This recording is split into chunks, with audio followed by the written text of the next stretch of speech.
ওম শান্তি। আজকের তারিখ হলো 10 সেপ্টেম্বর 2024। প্রাত মুরলী ওম শান্তি বাপ দাদা মধুবন। আজকের মুরলীতে বাবা বলেছেন, মিষ্টি বাচ্চারা, মায়াকে বশ করার মন্ত্র হলো মন মনা ভব। হ্যাঁ, বাবা বলছেন মায়াকে বশ করার মন্ত্র হলো মন মনা ভব। এই মন্ত্রে সব বিশেষত্ব সমাহিত আছে। এই মন্ত্রই তোমাদের পবিত্র করে তোলে। তো বলছেন যে এই মন্ত্রই তোমাদের পবিত্র করে তোলে। প্রশ্ন, আত্মার নম্বর 1 সেফটির সুরক্ষার সাধন উপায় কোনটি আর কিভাবে?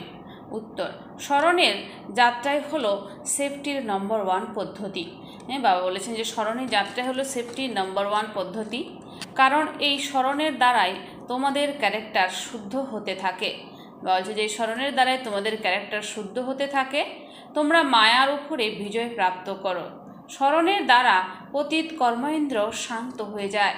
স্মরণের দ্বারাই শক্তি আসে। জ্ঞানের তলোয়ারে যোগের ধার যায়। স্মরণের দ্বারাই মধুর শতপ্রধান হবে, কাউকেই নিরাশ করবে না। সেই জন্য স্মরণের যাত্রাতে দুর্বল হতে নেই। নিজেকে নিজে জিজ্ঞাসা করতে হবে, আমি কতটা স্মরণে থাকি। ওম শান্তি। মিষ্টি মিষ্টি আত্মারূপী বাচ্চাদের অবশ্যই সাবধান করতে হয়। কীরকম? Safety first. আমাদের সেফটি ফার্স্ট। কিসের সেফটি? স্মরণের যাত্রার মাধ্যমে তোমরা খুবই সেফ, সুরক্ষিত থাকো। তোমার বাবাকে যত স্মরণ করো তত তোমরা সুরক্ষিত থাকতে পারবো। বাচ্চাদের জন্য মুখ্য ব্যাপারই হলো এটি। বাবা বুঝিয়েছেন, বাচ্চারা তোমরা যত স্মরণের যাত্রায় তৎপর থাকবে ততই খুশিতে থাকবে, আর ম্যানার্স আচরণ ঠিক হবে। কারণ পবিত্র হতে হবে, ক্যারেক্টার শুধরাতে হবে, নিজেকে নিরীক্ষণ করতে হবে। আমার ক্যারেক্টার কাউকে কাউকে দুঃখ দেওয়ার মতো নয় তো? বলছে আমার ক্যারেক্টার কাউকে দুঃখ দেওয়ার মতো নয় তো? আমার মধ্যে কোনো দেহ অভিমান এসে যাচ্ছে কি? এটা ভালোভাবে নিজেকে নিরীক্ষণ করতে হবে। বাবা বসে বাচ্চাদের পড়াচ্ছেন, তোমরা অর্থাৎ বাচ্চারা নিজেরাও অধ্যয়ন করো, আবার অধ্যয়ন করিও থাকো। অসীম জগতের পিতা শুধুমাত্র অধ্যয়ন করান, এছাড়া সকলেই তো হলো দেহধারী।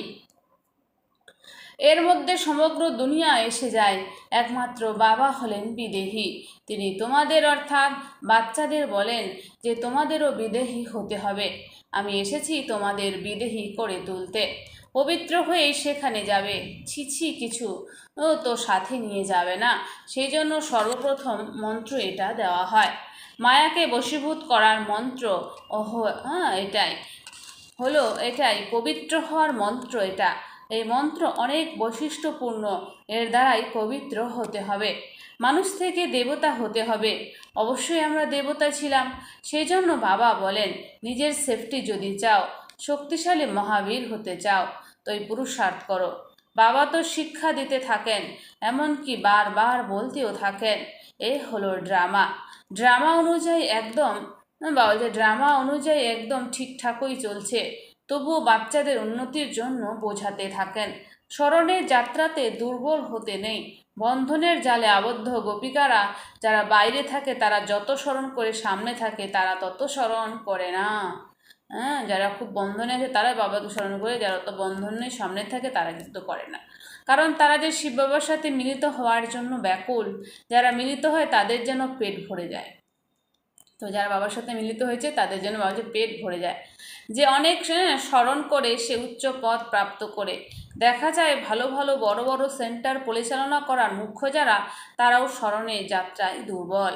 তো বলেছেন যে ভালো ভালো যারা বড় বড় সেন্টার পরিচালনা করার মুখ্য যারা, তারাও স্মরণের যাত্রায় দুর্বল। স্মরণের তীক্ষ্ণতা খুব ভালো রকমের দরকার। জ্ঞানের তলোয়ারে যোগের ধার না থাকার কারণে কারোর তীর লাগেই না, সম্পূর্ণ মরে না, লৌকিক স্থিতিতে ভোলে না। বাচ্চারা প্রচেষ্টা করে জ্ঞানের তীর বিধিয়ে বাবার করে তুলতে বা মর্জিবা করতে, কিন্তু মরে না। তাই অবশ্যই জ্ঞান তলোয়ারে কোনো ত্রুটি আছে। যদিও বাবা জানেন ড্রামা একদম অ্যাকুরেট চলছে, কিন্তু উন্নতির জন্য তো বোঝাতে থাকেন যে না, প্রত্যেককে নিজের মন থেকে জিজ্ঞাসা করো, আমি কতটা স্মরণ করি। স্মরণের শক্তি জাগ্রত হয়, সেই জন্য বলা হয় জ্ঞান তলোয়ারে ধার চাই। জ্ঞান তো খুব সহজভাবে বোঝাতে পারা যায়, তোমরা যত বেশি যোগে থাকবে তত মধুর হতে থাকবে। তোমরা শতপ্রধান ছিলে তাই খুব মধুর ছিলে, এখন আবার শতপ্রধান হতে হবে। কখনো অপ্রসন্ন হতে নেই, এমন বাতাবরণ যেন না হয় যে কেউ বিক্ষুব্ধ হলো, এরকম প্রচেষ্টা করা চাই, কারণ এই ঈশ্বরীয় কলেজ স্থাপন করার সার্ভিস খুবই উচ্চমানের। ভারতে তো অনেক বিশ্ববিদ্যালয়েরই সুনাম আছে, বাস্তবে তো সেটা নয়। বিশ্ববিদ্যালয় তো একই হয়, বাবা এসে সকলকে মুক্তি, জীবন মুক্তি বলে দেন। বাবা জানেন সমগ্র দুনিয়াতে যত মানুষই থাকুক সবাই নিঃশেষ হওয়ার বাবাকে ডাকাও হয় এই জন্য যে ঘৃণ্য দুনিয়ার বিনাশ আর নতুন দুনিয়ার স্থাপনা করো। বাচ্চারাও বোঝে বাবা এভাবে এসে থাকেন, এখন মায়ার কত দাপট। ফল অফ পাম্প ওই নাটক দেখায়, বড় বড় অট্টালিকা ইত্যাদি তৈরি করছে, এ সবই হলো মিথ্যা আড়ম্বর। সত্যযুগে বহুতল অট্টালিকা তৈরি হয় না, এখানেই তৈরি হয় কারণ থাকার জমি কম। হ্যাঁ, যখন বিনাশ হয় তখন বড় বড় সব অট্টালিকা ভেঙে পড়ে। আগে এত বড় বড় বিল্ডিং তৈরি হতো না, বম যখন ছাড়া হয় এমনভাবে পড়তে থাকে যেন একেবারে তাস পড়েছে। এর অর্থ এটা নয় যে ওরাই মরবে আর বাকিরা সবাই থেকে যাবে, না। যেখানেই থাকুক, তা সমুদ্রে হোক বা পৃথিবী, আকাশ, পাহাড়ে বা উড়ন্ত, সকলেই ধ্বংস হয়ে যাবে।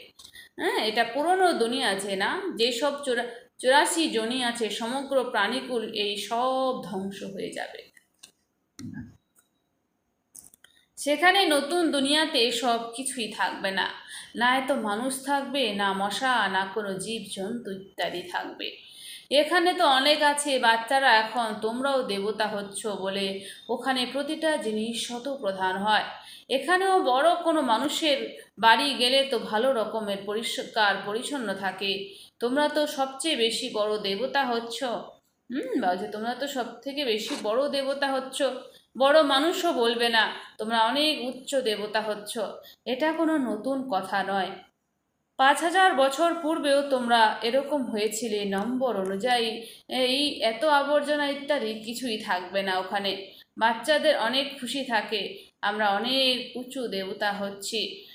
আমাদের অধ্যয়ন করানোর জন্য এক বাবাই আছেন, তিনি আমাদের অনেক উচ্চ মানের করে তোলেন।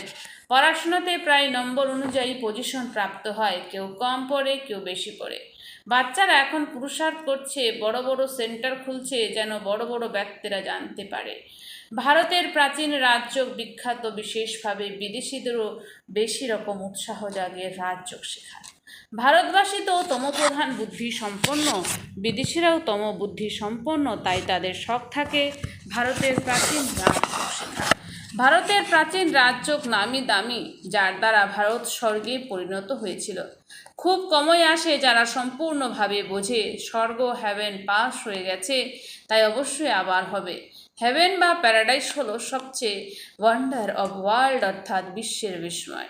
স্বর্গের কত মহিমা, স্বর্গ আর নরক, শিবালয় আর বেশ্যালয়। এখন বাচ্চাদের নম্বর অনুযায়ী স্মরণে আছে যে আমাদের শিবালয়ে যেতে হবে, ওখানে যে গেলে শিব বাবাকে স্মরণ করতে হবে, উনি হলেন সকলকে নিয়ে যাওয়ার পান্ডা। ভক্তিতে বলা হয় রাত, জ্ঞানকে বলা হয় দিন। এটা হলো অসীম জগতের কথা, নতুন আর পুরনো জিনিসে পার্থক্য থাকে। এখন বাচ্চাদের অন্তরে জাগে এত উচ্চতম থেকে উচ্চ এই পঠন পাঠন। বড় বড় বাড়িতে যদি এই পঠন পাঠন করানো হয় তবে বড় বড় ব্যক্তিরা আসবে। এক একজনকে বোঝাতে হবে বাস্তবে অধ্যয়ন বা শিক্ষার জন্য উত্তম স্থান হলো নিরিবিলি স্থান। ব্রহ্মজ্ঞানীদের আশ্রমও দূরে দূরে হয় আর নিচেই থাকে, এত উপরে বহু তোলে থাকে না। এখন তো তমপ্রধান হওয়াতে শহরের ভেতরে ঢুকে পড়েছে, সেই শক্তি শেষ হয়ে গেছে। এই সময় সকলের ব্যাটারি শেষ, এখন সকলের আত্মারূপী ব্যাটারি শেষ হয়ে গেছে। এখন ব্যাটারিকে কিভাবে ভর্তি করতে হবে, এই বাবা ব্যতীত আর কেউই চার্জ করতে পারে না। ব্যাটারি চার্জ হলেই বাচ্চাদের মধ্যে শক্তি আসে, এর জন্য মুখ্য হলো স্মরণ। এতেই মায়ার বিঘ্ন ঘটে। কেউ সার্জনের সামনে সত্যি কথা বলে, কেউ লুকিয়ে নেয়। ভেতরে যে ত্রুটি আছে সেটা তো বাবাকে বলতে হবে। এই জন্মে যে পাপ করে ফেলেছো সেটা অবিনাশী সার্জনের কাছে বর্ণনা করতে হবে, তা না হলে মনের ভেতরে ক্ষত হতে থাকবে। শোনালে পরে তখন ক্ষত থাকবে না, ভেতরে রেখে দেওয়া সেটাও ক্ষতিকারক। যারা সত্যিকারের বাচ্চা হয় তারা সব বাবাকে বলে দেয়, এই জন্মে এই পাপ করেছি। প্রত্যেক দিন বাবা জোর দিতে থাকেন, এটা তোমাদের অন্তিম জন্ম, তমপ্রধান হওয়াতে অবশ্যই পাপ হয়ে থাকে। যে বাবা বলেন, আমি অনেক জন্মের শেষে যে নম্বর ওয়ান পতিত হয়েছে তার মধ্যে প্রবেশ করি, কারণ ওনাকে আবার নম্বর ওয়ানে যেতে হবে, খুব পরিশ্রম করতে হয়। এই জন্মে পাপ তোর হয়েছে, তাই না? কেউ জানতেই পারে না যে আমরা এটা কি করছি, সত্যি বলে না। কেউ কেউ সত্যি বলে দেয়। বাবা বুঝিয়েছেন, বাচ্চারা তোমাদের কর্মেন্দ্র তখনই শান্ত হবে যখন কর্মাতীত অবস্থা তৈরি হয়। যেমন মানুষ বুড়ো হয়ে গেলে তখন কর্মেন্দ্র অটোমেটিক্যালি শান্ত হয়ে যায়। এতে তো ছোটবেলাতেই সব শান্ত হয়ে যাওয়া চাই। যোগ বলে ভালোভাবে থাকলে এইসব ব্যাপার মানে শেষ হয়ে যায়। ওখানে এরকম কোনো ঘৃণ্য রোগ, নোংরা বসতি ইত্যাদি কিছুই থাকে না। মানুষ খুব পরিষ্কার শুদ্ধ থাকে। ওখানে হলো রাম রাজ্য, এখানে হলো রাবণ রাজ্য, তাই অনেক ধরনের নোংরা রোগ ইত্যাদি আছে। সত্যযুগে এসব কিছু হয় না। হ্যাঁ, সেই দুনিয়ার বিষয়ে আর কি বলবো, নামটাই তো ফার্স্ট ক্লাস স্বর্গ, নতুন দুনিয়া, সব কিছুই সেখানে খুব পরিষ্কার। বাবা বোঝান, এই পুরুষোত্তম যুগেই তোমরা এই সব কথা শুনছো। আগে শোনোনি, আগে ছিলি মৃত্যু লোকের মালিক, আজ অমর লোকের মালিক হয়ে যাও। সুনিশ্চিত হয়ে যাও, কাল মৃত্যু লোকে ছিলে, এখন সঙ্গম যুগে আশাতে অমর লোকে যাওয়ার জন্য তোমরা পুরুষার্থ করছো। ঈশ্বরীয় পাঠ পড়ানোর জন্য কাউকে এখন পাওয়া গেছে, যে ভালোভাবে অধ্যয়ন করে সে পয়সা কড়ি ইত্যাদিও ভালো উপার্জন করে। লৌকিক দুনিয়াতেও শিক্ষার স্থান অনেক উঁচুতে, এখানেও তাই। এই আধ্যাত্মিক পঠন পাঠনের বলে তোমরা অনেক উচ্চ পদ প্রাপ্ত করো। এখন তোমরা আলোতে আছো, এটাও তোমাদের অর্থাৎ বাচ্চাদের ছাড়া আর কারো জানা নেই। তোমরাও আবার বারে বারে ভুলে যাও, পুরনো দুনিয়াতে চলে যাও। ভুলে যাওয়ার মানে পুরনো দুনিয়াতে চলে যাওয়া। এখন তোমাদের অর্থাৎ সঙ্গম যুগে ব্রাহ্মণদের জানা আছে, তোমাদের অর্থাৎ সঙ্গম যুগে ব্রাহ্মণদের জানা আছে যে আমরা কলি যুগে নেই। সর্বোপরি এটা স্মরণ রাখতে হবে, আমরা নতুন দুনিয়ার মালিক হচ্ছি। বাবা আমাদের পড়াচ্ছেন নতুন দুনিয়াতে যাওয়ার জন্য। এটা হলো শুদ্ধ অহংকার, সেটা হলো অশুদ্ধ অহংকার। তোমাদের অর্থাৎ বাচ্চাদের তো কখনো অশুদ্ধ ভাবনা আসা উচিত নয়। পুরুষার্থ করতে করতে অবশেষে শেষের দিকে রেজাল্ট বেরোবে। বাবা বোঝান, এই সময় পর্যন্ত সকলেই হলো পুরুষার্থী।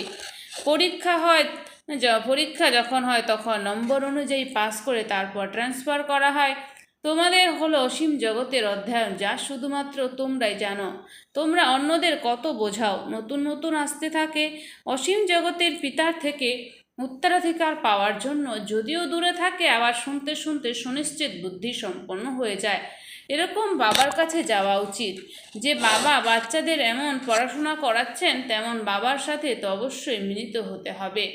ভালো করে বুঝে এখানে আসে, কেউ না বুঝলেও এখানে এলে বোঝে যায়। বাবা বলেন, মনের মধ্যে যে কোনো কথাই থাকুক না কেন, বুঝতে না পারলে তবে জিজ্ঞাসা করো।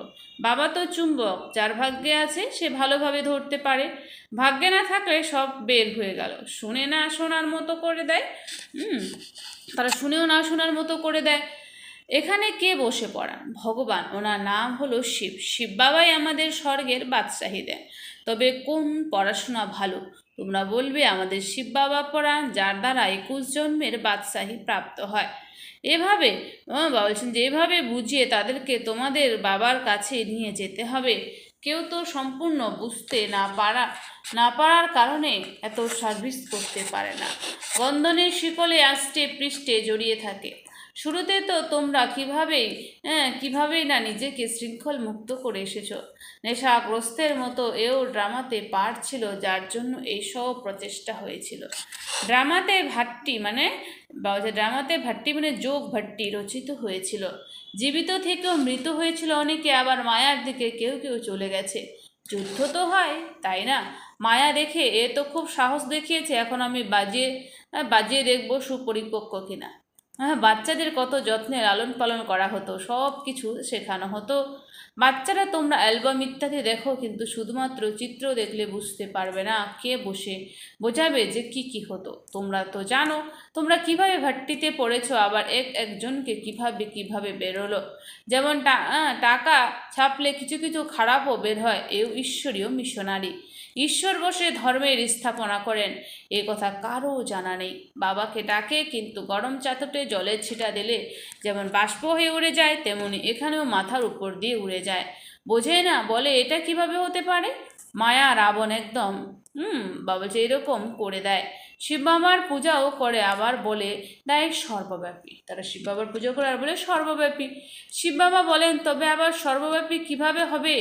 পূজা করে লিঙ্গকে শিব বলে, এটা কি আর বলে যে এর মধ্যে শিব বসে আছেন? এখন পাথরে নুড়িতে ভগবানকে বলা হবে, তবে কি সব ভগবান আর ভগবান হলো? ভগবান আনলিমিটেড তো হবেন, তাই না?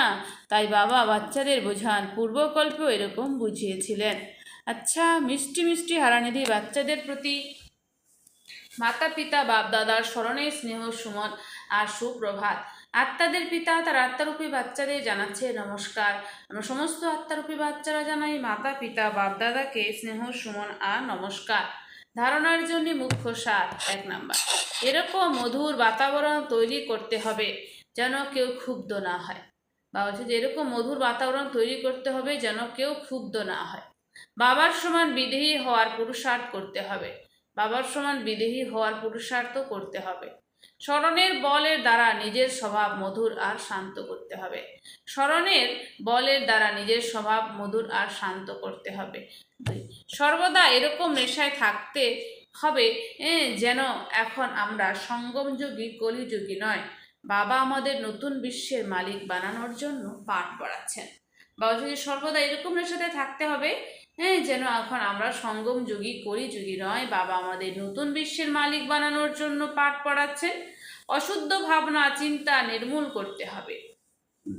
বরদান। বরদান, অকাল সিংহাসন আর হৃদয় সিংহাসনে বিরাজিত। অকাল সিংহাসন আর হৃদয় সিংহাসনে বিরাজিত সর্বদা শ্রেষ্ঠ কর্ম করা কর্মযোগী ভব। অকাল সিংহাসন আর হৃদয় সিংহাসনে বিরাজিত সর্বদা শ্রেষ্ঠ কর্ম করা কর্মযোগী ভব। স্পষ্টীকরণ, বাচ্চারা এই সময় তোমাদের দুটি সিংহাসন প্রাপ্ত হয়।